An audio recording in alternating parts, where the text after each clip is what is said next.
হচ্ছে হারাম ভালোবাসা, আল্লাহ পাক বৈধ করেননি। এমনকি কথা বলার সময় আল্লাহ পাক বলেছেন একজন গায়রে মাহরাম মেয়ে যেন পর্দার আড়াল থেকে কথা বলে, কিছু চাইতে হলে যেন পর্দার আড়াল থেকে চায় এবং গলার ভয়েসটা যেন কর্কশ হয়। আল্লাহ লিমিটেশনগুলো দেখেন আর বাস্তবতা দেখেন। আল্লাহ পাকের লিমিটেশন হচ্ছে এরকম যে একজন মেয়ে যে আমার স্ত্রী নয় তার সাথে আপনি ফোনে কথা বলতে পারবেন না, প্রেমালাপ করতে পারবেন না, আপনি তার দিকে কামনার দৃষ্টিতে তাকাতে পারবেন না, আপনি তাকে স্পর্শ করতে পারবেন না, তার সাথে নির্জনে কোথাও সময় কাটাতে পারবেন না।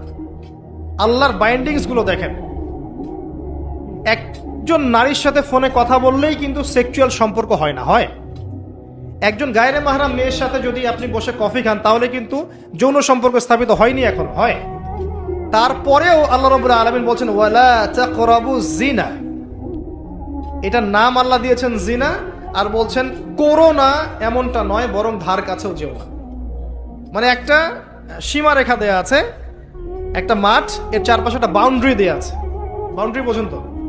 আল্লাহ বলছেন মাঠে ঢুকো না এমনটা বলছেন না, আল্লাহ বলছেন মাঠের বাউন্ডারির কাছেও যেও না। কথা বুঝতে পারছেন? ফল খেও না, না ওয়ালা তাকরাবা হাদিহি শাজারা, এই গাছটার কাছেও যেও না। মিলাতে পারছি আমি, বুঝতে পারছি? আদম এবং হাওয়া আলাইহিস সালাম এই গাছের ফল খেও না এমন কথা ছিল না, কথা ছিল এই গাছের কাছেও যেও না। একই কথা আল্লাহ বলছেন জেনা করো না নয়, ওয়ালা তাকরাবু জিনা, জিনার কাছেও যেও না। এখন এটা হচ্ছে আল্লাহর নিষেধাজ্ঞার একটা বাইন্ডিংস, লস, একটা একটা পিলার, একটা বাউন্ডারি। আর আপনি বাস্তবতা দেখবেন ভিন্ন, যে গায়রে মাহরাম ছেলে মেয়ে এরা অ্যাডাল্ট, এদের যৌন চাহিদা আছে, সেক্সুয়াল চাহিদা আছে, একে অপরের সাথে কোনো মাহরামের সম্পর্ক নাই। এরা পড়াশোনার নামেই হোক, চাকরি বাকরির নামেই হোক, ভ্যালেন্টাইন্সের নামেই হোক, যে কোনো নামেই হোক, এরা একে অপরের সাথে মিলেমিশে একাকার। এরা কথা বলছে, কথা বলার পরে আরো কাছে যাচ্ছে, ভালোবাসার প্রণয় বিনিময় করছে, এক পর্যায়ে কফি খাচ্ছে, ডেটিংয়ে যাচ্ছে, ঘুরছে ফিরছে, এই করতে করতে করতে এক পর্যায়ে তারা হারাম জেনায়ও লিপ্ত হয়ে গেল, বিছানায় চলে গেল। এই সম্পর্কের পর দেখা যায় সম্পর্ক ব্রেকআপ, শেষ। এবং এই ঘটনাগুলোর নাম দিচ্ছি আমরা কাছে আসার গল্প। কার কাছে? যার কাছে আল্লাহ যেতেও নিষেধ করেছে, বলে তাকরাবু জিনা। আর আমরা বলছি না, কাছে আসারই গল্প।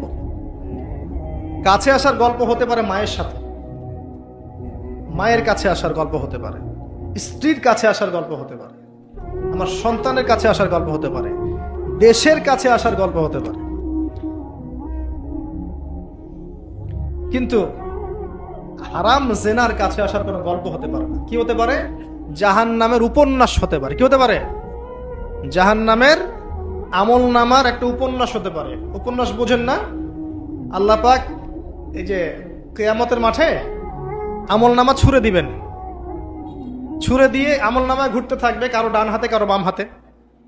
যার হাতে আমল নামা আসুক না কেন, যে হাতে আসুক না কেন, আল্লাহ পাক সবাইকে একটা কথা বলবেন, ইকরা কিতাবাক, তুমি তোমার কিতাব পড়ো, কাফা বিনাফসিকা আল-ইয়াওমা আলাইকা হাসিবা, আজকে তুমি তোমার হিসাব নেওয়ার জন্য যথেষ্ট। আমরা সবাই একটা করে উপন্যাস লিখছি, আমরা সবাই একটা করে উপন্যাস লিখছি আমল নামার, আমাদের কাজের মধ্য দিয়ে।